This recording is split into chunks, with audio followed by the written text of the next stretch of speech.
I'm here at 4th and 5th in central Milton Keynes, which you will have heard is very sadly closing at the end of September.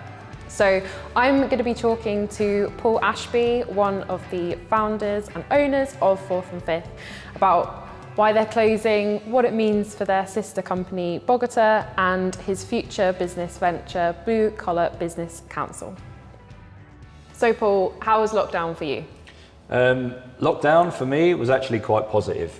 And I speak in terms of I'm very fortunate in that I didn't know anybody that suffered with the health from COVID. So, and also the issues that we're going to talk about shortly. Other than those, it's been quite a positive experience. Once we got over the very sad realisation that we were going to have to close Bogota and 4th and 5th for the lockdown, we took some time to ourselves, and in terms of Bogota, it gave us the opportunity to sort of start afresh. So we sort of did the place up, redid all the menu boards, you know, had people in and painted it, and we took 2 weeks cleaning it. It was like starting again, and it was really invigorating. And then in terms of 4th and 5th, we knew it was going to permanently close at some point, so it was trying to take a positive from that. Like I say, very, very sad and devastating loss at the time, but it gave several weeks to sort of come to terms with it and then get a positive out of it. But for me personally, it gave me time to sort of realise I had these two successful businesses that weren't in trouble of closing properly, you know, because of COVID. But my enthusiasm for them had sort of waned a little bit. You know, I'd come in, do what I needed to do, and I was sort of on autopilot.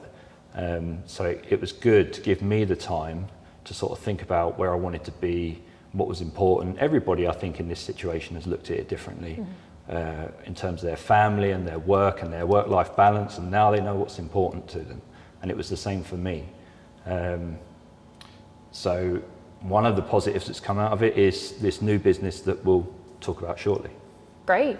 And obviously there's going to be lots of people that are going to be really sad to hear that 4th and 5th is closing, including me, because it is one of my favourite places to get coffee in Milton Keynes. And you fit right in with the yellow. I fit right in. So how come it's closing? Very basically, we didn't get the extension to the lease that we wanted. The lease is up in September this year. Last October we met with the landlord's agents, and we had a gentleman's agreement in place where we were going to pay certain rent, and in return we would give them concessions in terms of tenant discounts and other bits and pieces. So we shook on it, went away happy, and then beginning of this year we heard that the landlord's agents were speaking to other operators about coming in here. We heard that from a third party, so immediately called the agents, and they sort of deflected really, didn't really give us any answers. So followed up with an email. No reply to the email, and anybody that's ever done the whole Tinder thing will know that no reply is a reply. So it didn't look good from there. So also we heard that they wanted to have more control over our menu items, what was on the menu, and how we priced it, so it was good for their tenants, which is fine because obviously they've got their agenda and we've got ours. But that is not how a business runs. You know, you can't have somebody in your ear all the time, especially not an independent business. We're meant to be independent of anybody else, you know. So that for us was just too much. So in the end, we just had to say, right, in September, it's going to close. Very sad, but unfortunate, you know. We've had a good run. Yeah, very good run. So landlords is definitely a bit of a problem for independent businesses. A lot will come up against issues at some point. Do you think that it's a problem specifically for independent businesses? I think, more so COVID has sort of shown that it's more of a problem for independents, because we've seen some independents that have done okay out of it, then landlords have been quite good to them, but you've seen a lot that haven't. But if you look at people like the bigger corporations like Starbucks and Pret, when they start saying they can't pay their rent and they want a rent freeze and they want to pay it in a different way, the landlords generally cave into that because of their size and the resources that they've got. you know, but I don't think the small businesses realise they do have something to offer. They don't have to just accept what's going on. Business a lot of the time is about leverage and who's got the power, and small business operators think they don't have that power a lot of the time, but that's not been my experience. Your landlord will want something and you will want something, so you use what your landlord wants to get what you want. So tell us where 4th and 5th came from. How did it start? Well, for those that don't know, we run Bogota Coffee over in the hub, and we have done for nearly 7 years now. Hopefully they'll know because you shout about it enough. But, when we were offered the site for 4th and 5th, we were at the height of Bogota, so we were doing really well. And us personally, we were working maybe 20 hours a week, and we were getting paid a wage for doing something that we really like to do. So again, it goes back to that work-life balance. Did we want to take on a massive new space with a working kitchen that has all the problems that comes along with that, and unsettle that work-life balance we had? So it was a big decision, and initially we agreed to it. Then we dropped out for those reasons, but then the landlord's agents started offering us more, and gave us better terms, so it come to the point where it was almost too good to turn down. And we've done some other ventures with Bogota that I might talk about in a bit, but what we learned from them, we put into practice with 4th and 5th, so we could do it on our own terms this time. And we did everything to our advantage. You know, one of the phrases you hear in business a lot is, yes is always, the answer is always yes, but there is also a power in saying no. It's what I like to call sort of Trump diplomacy. You know, you say no a lot, and generally if somebody wants you and they know what value you're going to bring, they're going to offer you more, and that's what we found at 4th and 5th. So when you started 4th and 5th, were there any teething problems at the start? Yeah, definitely. I think I've said to you before, you know, it's best to try and give a place about 6 months to sort of get over the teething problems, because for 4th and 5th here, 6 months in, we got rid of the manager and the lead chef, you know, as an example, because they just weren't suited to this environment.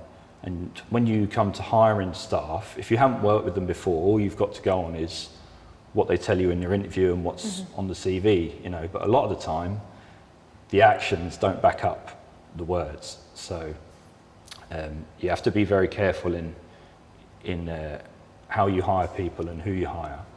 And the core staff that we had, it was very difficult for them to understand what we as owners wanted from the place, what we want it to look like, what we want it to feel like, because we'd visited places in London and everything, you know, all the time, so we knew what we wanted, but there was nothing in Milton Keynes that was like 4th and 5th at the time.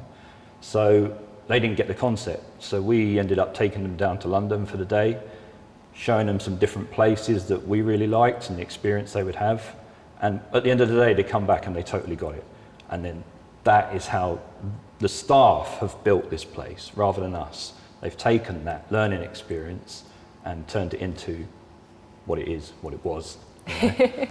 And I think that is something that everyone really will remember about 4th and 5th. It's bold, that bright yellow, black and yellow, really quirky, modern brunch and coffee destination. So how difficult is it to set up a food business? It's difficult in terms of stress and hard work, especially at the beginning. I remember our first lunchtime at Bogota. So we'd opened up, the morning was going great, and then the lunchtime hit and I was making sandwiches, and we had some, 3 sandwiches needed to be made. And I was there, and I don't know what it was. I just had this moment of sheer panic where I was like, people are looking at me, they're waiting for their food, it's like, you need to do it now. And I just thought, what have I got myself into here? I quit my well-paid job, my career, and all the financial security that brought to open this sort of little dream I had of having a coffee shop. And now the reality hit, and it was really scary. I know in the business plan it said I was down to do 72 hours a week for hardly any money for who knows how long. And it was sort of that whole sort of dream getting you through that. And then this was just shot it down totally. And I thought, oh my God, what have we done? You can't take it back now. But got over it. And by the end of the week, it was a lot more positive. But it was certainly one of the scariest times of the last 7 years. That and almost losing Bogota twice in the space of the first year. Yeah, and I think lots of business owners will have that, will recognise that moment where it's like, what have I done? That's a big thing I talk about with Blue Collar. If you have a look on the website, that's the first thing I talk about if you're thinking of starting a business. You have this very rosy idea and you've got a bit of a tunnel vision about it, but it's the realities that come in from the side when it's nearly, well, it could be too late, you know, you've done it now, you've got to commit to it. Yeah. And that is a big part of what I spend time with people who are thinking of starting their businesses. So what happened next? Bogota is designed how we wanted it, but how we got it to look like that, we had an empty shell when we got it from the hub. And we just happened to be in Letchworth one day and we walked past a barber shop and we loved the inside of it. So we went inside, spoke to the guy in there and we asked, who did you fit out? And he said he did it. So he was a barber and a builder. So we ended up saying, right, we need this coffee shop making over at Milton Keynes. This is what we want it to look like. He come over and he did it for us. Great. But as with any sort of renovation or anything, you probably know yourself, there were problems. And one of which was he contracted out the plumbing to somebody, and a simple valve wasn't fitted on one of the pipes, and the water pressure in Milton Keynes, not to get too boring, is really high. So we came in, after about a month of being open, we came in one morning and the whole floor was just covered in water, about a foot deep. And Bogota's floor is actually raised off the ground by 3 feet anyway, so it was like 4 feet of water in there. And it had gone into Sweat Studios next door and flooded them out. And it was just like, you know, it's all over it again. Do you know what I mean? I remember I had tickets to go and see Wicked at MK Theatre with my then girlfriend, and just sat there the whole time, just in a different world. Didn't know where I was. You know, I was just sitting there thinking, this is such a monumental failure. You know, you failed, you've wasted all your money, you're gonna have to get another job now, you know, how embarrassing. And I had the phone in my pocket just waiting for that to go and give me the next piece of bad news, you know. But again, we regrouped and we got over it. We hired some equipment and some ridiculous looking indoor flamethrower thing that dried it out and drained it in the space of a week. And we reopened and the customers came back. And that's the biggest fear. Yeah.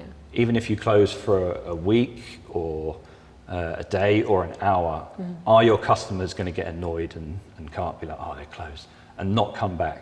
But they did come back. So what happened the second time you nearly lost it? Again, in the first year, I mean, it was only a month or two after we opened, we got an offer from Jigsaw, the clothing company, to go into their new store that they were building in the centre MK and to do a coffee bar in there. Massively flattered that a really high-end brand like Jigsaw would want someone like us who've only been in business a couple of months, you know. So we were so flattered, in fact, that we hardly read any of the, you know, the information and the stuff we had to sign, which we probably should have looked at a bit closer. But this is what I talk about with Blue Collar a lot now. You need to read what you're signing, basically. But in the first year, Bogota was doing really good in the hub, so it was always on the up. Jigsaw was such a drain because it was so difficult to get customers in there. You would think, you know, Bogota's in an alleyway where there's hardly any footfall. Jigsaw is, the coffee bar in there is in a high-end clothing store with thousands of people walking past it every day. You'd think Jigsaw would be the one, but it just wasn't. It was so hard to get people in there, and I could go into detail about the psychology of the British customer. If you tried to give them something for free, they still won't take it. We tried everything, but it just wasn't happening. So there became a moment where I had this stark realization that even though Bogota was doing really well, Jigsaw was draining it so much that we made, in a matter of weeks, we'd just go out of business. So we had to get out of that lease that we had with Jigsaw. And it's something I talk about a lot with Blue Collar and how we got out of it. But it taught me probably my biggest lesson in business. It's that you have to have control over your business, as much control as possible. So we took what we learned at Jigsaw, and rather than be dictated to by those landlords, when it came to doing fourth and fifth, we were the ones in control. We were in the driving seat, even though we were the smaller party, the much smaller party of the two. Yeah. So a lot of small businesses have suffered during COVID. Why is fourth and fifth different? Fourth and fifth is, we took what we learned from Jigsaw, like I say, and when we started out fourth and fifth, we made sure that we were in control of everything. I mean, nobody can foresee something like COVID coming along, but what the flood at Bogota taught us was you can just turn up one day and something you hadn't foreseen has happened. Yeah. And now you've got to deal with it. How are you going to deal with it? Most of the time, it's about money. You know, can you afford £5,000 to get a new floor put in? You know, and if you can't, it might be the stark reality that you came in that morning all happy and then your business is going under. You know, so one of the things I talk about in Blue Collar, my new business, is the importance and how to be financially responsible and financially robust, so that like when we closed fourth and fifth, we didn't pay any rent, we didn't pay any service charge, we didn't pay for our EPOS, our till system, credit card, loyalty scheme, all got put on hold. So there was no outgoings while we were closed. We paid all of our suppliers, because several are small businesses as well, and it's definitely the right thing to do. Yeah. And we were in a financial position to do that because of what we'd learned from Jigsaw. But all that stems from those bits of paper that people give you to sign at the beginning when you start the business. And a lot of people, and I was one of them, you just don't read it, you know, but you have to read it, and you have to be happy with what's on there. And if you're not happy, you need to negotiate. And if they won't negotiate and you're still not happy, you need to walk away, or you need to look at other alternatives, because there may come a time when something happens that you haven't foreseen. And if you're not able to say to these people who were so happy at the time to get your business, you know, I can't pay my rent for the next 3 months. You know, you have to be prepared to protect what you've built, because nobody else is going to. Unless you get it agreed in writing beforehand, you know, there's no onus on them to help you out, you know. But with fourth and fifth, we had that. Yeah, makes sense. So how did the staff react to the news that you were closing? Well, the staff in any business are everything. They're the ones that have built this place. We've given them the tools, and they're the ones that greet people every day, make the food for them, make the coffee for them every day. We're nothing without them, basically. So this was definitely the worst part. When I heard that there may be somebody being offered our space, when I called the landlord's agent immediately upon hearing it, one of the first questions was, do I need to go and tell my 10 members of staff that are all out of a job? That's very blunt, and it may come across as aggressive, but I needed to say that because I'm responsible for these people, you know. They've given me so much, and now I need to be there for them to find out what is going to happen, you know. The landlords made a decision, and when I asked them, they were stumped, you know. They don't think in those terms, but I do. As an employer, I have to think in those terms. So that, like I said in the release, this is the worst part about it. And we knew when we opened at the beginning of August, we knew we would only be open August and September, because then we would close. So unfortunately, we had to make 3 positions redundant, because we had to remove some seating because of the social distancing, and the offices still aren't back around here. So that was our weekday trade. So we wouldn't justify having 8 or 10 members of staff on. But if we'd have gone beyond September, then the social distancing would hopefully have tapered off, the offices would be back, and we'd have that trade. But we knew we wouldn't go past that point, so that's why we had to make 3 people redundant. And they were so shocked, because this place is so well run in terms of there's hardly any wastage, you know, you're getting a good turnover in all the time, we're managing the money well. So to tell them it's over was a big shock to them. And for me personally, it was by far the worst part, because forget about the sort of coffee and the food and the atmosphere in here, and even the brand that we started from absolutely nothing. For me, the biggest sense of pride when it comes to 4th and 5th is the staff, because when we first met these guys, they had hardly any work experience at all anywhere, and but they were keen, and the sort of work ethic they've shown now and how hard they've worked is just so pleasing for me to see. You know, that's the sense of pride I got. So like Reese, our manager here, he started with us at Bogota doing a couple of hours every Saturday morning, like part-time. He had a full-time job because he loved being a barista. But we saw something in him in those few hours that we thought, when the initial manager we let go here because she wasn't suited to the cafe environment, we saw something in Reese and we thought he would be a great manager. So we gave him the opportunity and he shone. You know, like I say, it's been going up like that ever since. And Kieran, our assistant manager as well, who had hardly any work experience, in the first year he showed us so much that we thought we can progress him, we can promote him to assistant manager, just on the back of how hard he worked and the pride he takes in it. So now he's managing the place, he's managing staff. You know, I've got no concern about these guys going on to find other jobs, and they're so into the food industry now. You know, Reese is sort of the right-hand man for Brothers Supper. Yeah. So every little venture they do, he's there alongside doing it as well. So I've got no, you know, worries about them finding a job. I just hope they find somewhere they love working as much as they did here. And I think that's a question that a lot of people will want to know the answer to. How likely is it that you're going to open another venue in the future? Well, 4th and 5th, we did look at other spaces potentially, but there's 4 of us involved in 4th and 5th, and we all want to do our own thing now.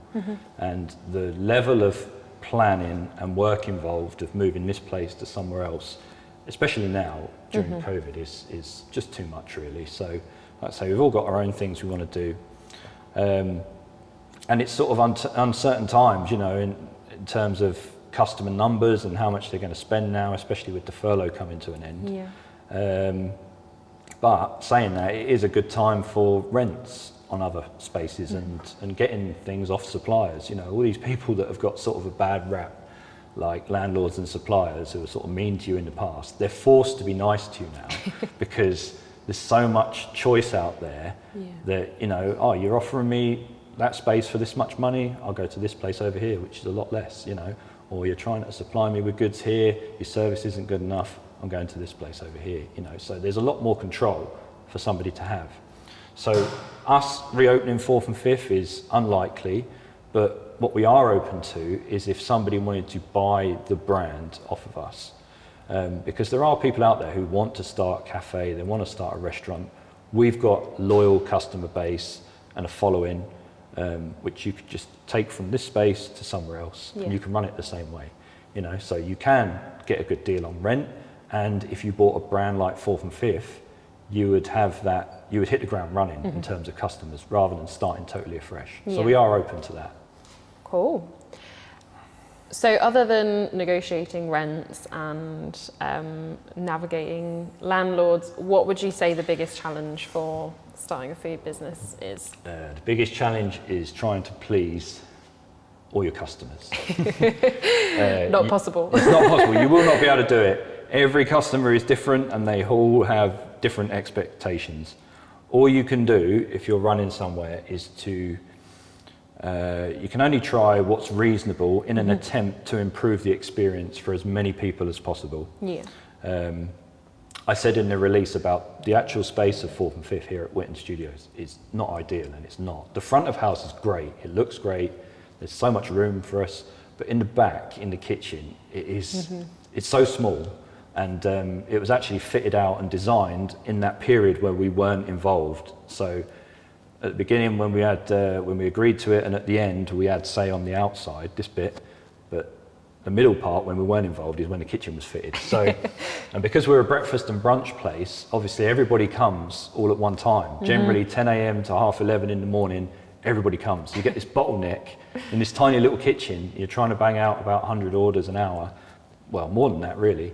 That's where the problems come. And wait times has been a big problem for us, which we totally admit. Yeah. But we've tried several ways to try and resolve it. We put in a hosting system so we could try and control the flow of orders a bit more into the kitchen. We took away the option to change things on the menu. We gave the option of, if you want to change something, you can build your own breakfast, rather than remove bits, because if you're removing bits, once that ticket comes through in the kitchen, it totally disturbs the flow of what they're doing in there, and they've got it all laid out how they need it, so they can get everything done quickly, So we did try and do as much as we could. Customers don't want to hear about our problems. They just want to come and enjoy their breakfast, which they're paying good money for, But we did try, every change we tried was to benefit them and to try and make a better, more pleasant working environment for the staff as well. So lots of businesses turned to delivery and takeaway during lockdown. What do you think of delivery apps like Deliveroo and Just Eat for small businesses? For small businesses, it's difficult, but the market's becoming more diversified now, so there is more choice and more options open to small businesses. As a customer, I don't mind paying £1.50 delivery if I want to get a burger brought out to me. It's raining horribly right now, so I don't want to go out there. COVID's out there somewhere, I don't want to go have to queue up. So paying £1.50 is fine for the burger to come to me. But the issue is the back end. It's the 30% that they're charging to a business. Someone like, the independent, the chains can probably absorb that somewhere. But for small businesses, 30% is just, it's amazing. And I understand that the small business operators want to get their products out there. Of course they do, especially now during COVID. But it has to be viable. It has to make sense for your business. And again, something I'm very clear about when I work with people with blue collar, you've got to make sure that it's not doing more harm rather than not having your food go out to people at all, because you pay 20% VAT, you pay 19% corporation tax, and you're paying 30% to Deliveroo, for example. That's 69% you're giving away before you've done anything, before you've even factored in your cost of sales and your wages and all the taxes that come along with that. You have to be happy that it makes sense for your business to accept that amount. And I'm not saying pass it on to the customer at all, but there are certainly options for small businesses. As I've said before, I make a big thing about reading absolutely everything that people give you to sign. Because if you sign it and then you complain afterwards, there's no comeback from that, So I do hear small business owners complain about the 30% they pay to Deliveroo, but to be blunt, you signed for that, you knew that beforehand. So before you sign, you're in the driving seat. They want your business. So you can negotiate with them. Once you've signed, you've given up your bargaining power, So what I always say is do not sign anything until you've done your sums and you're happy. If you're not happy, negotiate. If you're unsure, then seek advice, someone like myself, That's what I'm offering with Blue Counsel. Yeah. So obviously I see firsthand how social media plays a huge role in a marketing strategy. How much does social media play a part in your promotion for your businesses? It's a massive part, but I'm not just saying this because we're sat here together. Maybe I am. But, we're very fortunate in Milton Keynes to have your blog because it's so relevant to what I do and what so many others do. It's concise and it looks great and it's consistent. So every day you're seeing something new on there. There's a new burger place, there's a new Vietnamese place, I don't know how you find the time for it all. I really struggle with doing all Bogotars and 4th and 5th, and I put maybe one post out there a week or something. But that's the thing for me, is we need to get the message right And you know, we don't always do that, you know, but for your blog, it's always, the message is always right. And there's a lot of noise online, you know, and there's a lot of false information out there. Just to give you an example, Google is a bit of a bugbear because they're always changing their opening times. I don't know why. You know, they've reverted back now. We got a complaint earlier because our opening times on Google have changed. But it's nothing we've done. We can't control that. On our website, we can control it. You know, it says what time we're open.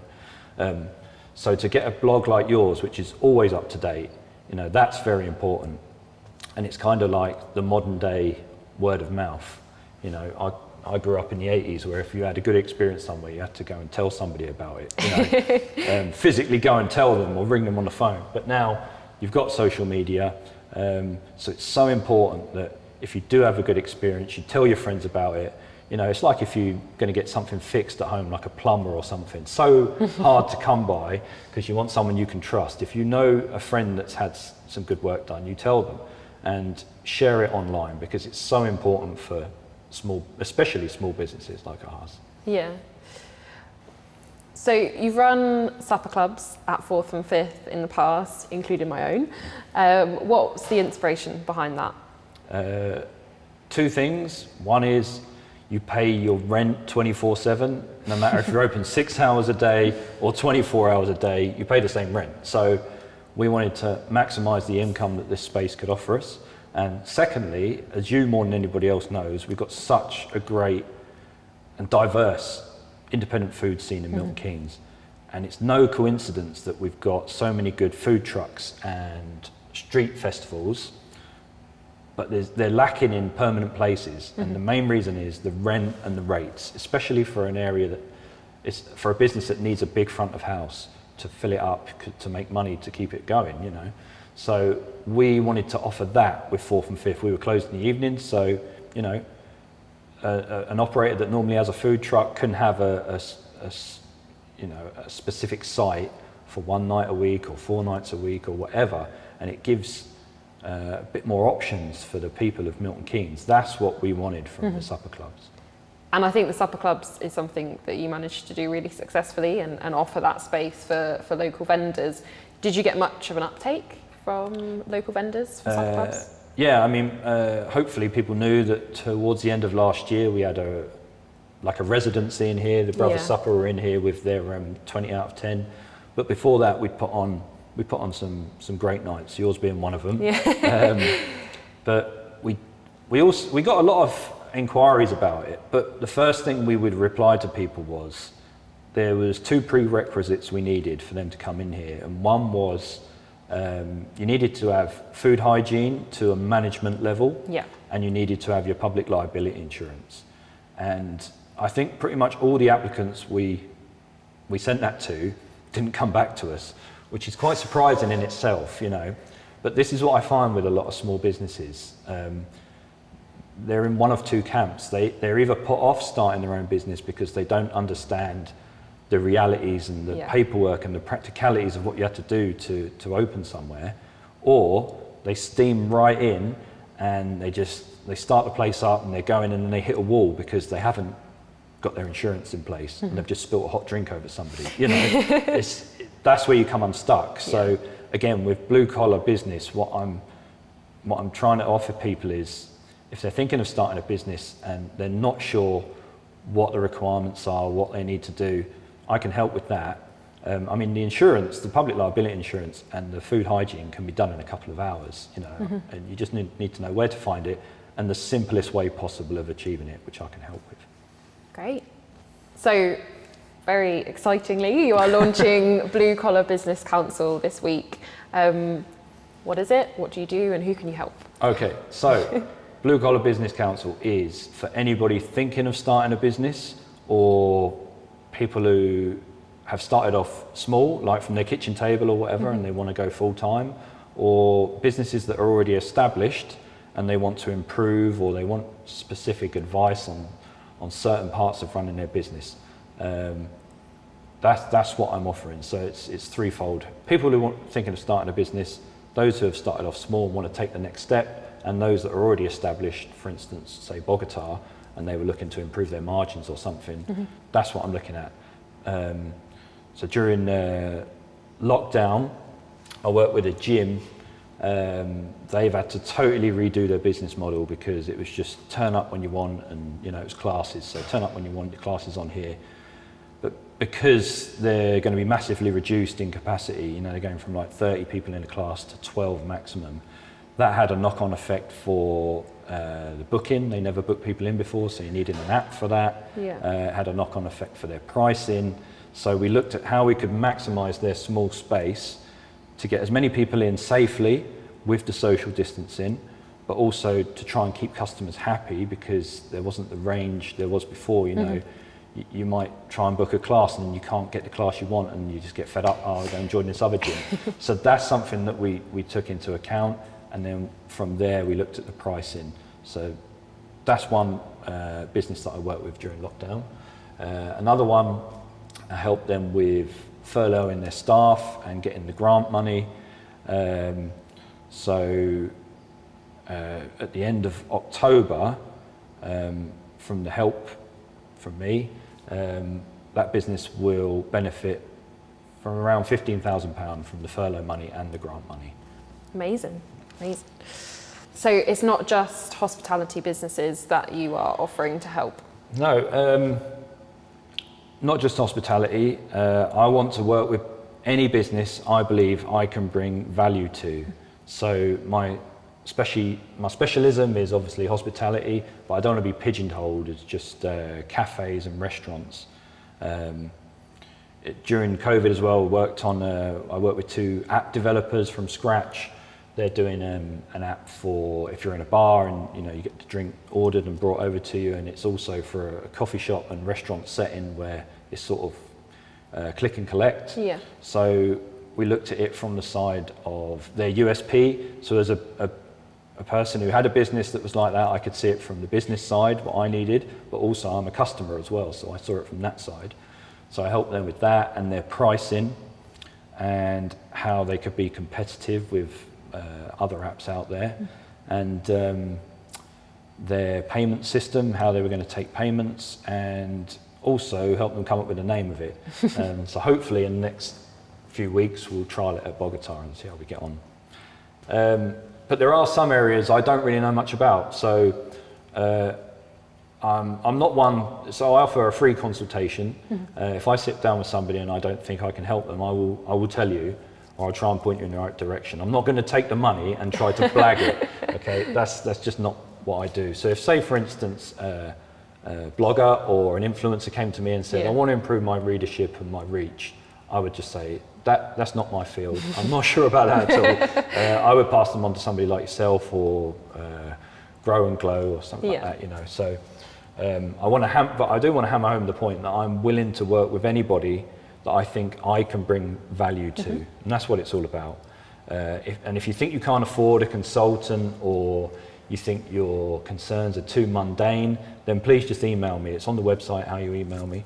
And if you've got concerns, obviously they're rattling around in your head, just get them all down on an email and send it over, because hopefully we can iron them out, and then you haven't got that worry anymore. And I can offer what we said before, with the startups and everything. We can look at your business top to bottom to see how we can improve it, but also just some areas I can help on are business plans, leases, working with landlords, pricing, staff recruitment. Staff is a big one. Staff contracts, staff management, profit and loss, operations. So like the small details, which are really important, like ambience of a place. For an example, if you go to so many like Italian restaurants you go to and everything's authentic except Radio 1's Greatest Hits is playing in the background, drives me nuts. And it takes that, it turns an okay experience. If you improve the small details, it turns it into a great experience, and they're the ones that you shout about and you share online and everything. So that's what we're trying to help with Blue Collar. So if someone has a business or they want to start a business, why should they come to you? Firstly, I'm totally upfront and honest. This is how I deal with things. And there's no business jargon. That's one of my rules. But also my sort of USP, to then go and use some business jargon, is I'm in their shoes. I'm in your shoes as a business owner. Yeah. I've been there. I'm still there now. I know these concerns that keep you awake at night, because they do. People really worry about these things. So it's not just your business, it's your own personal sort of mental health as well. You know, once you get these things out there, just talking about them and working through them. I've been there, I've experienced it. You may, you know, you see other people who have come out of business, come out of university with, say, a business degree, or people who work at KPMG, PwC, these sort of places, you know, who offer a consultancy service, but they haven't been there and done it. They haven't risked their savings and their house and their family's security, you know, financial future on starting something from nothing, which is what I've done a couple of times over. So that's where I'm coming from. I've been there, I'm still running a business now, so I know the concerns of the everyday business owner. Okay, so 2 final questions. Why is it called Blue Collar, and how can people get hold of you if they want to find out more? Okay, so Blue Collar for me represents 2 things. Firstly is the 12 years I spent in the police before starting Bogota, that not a lot of people know about.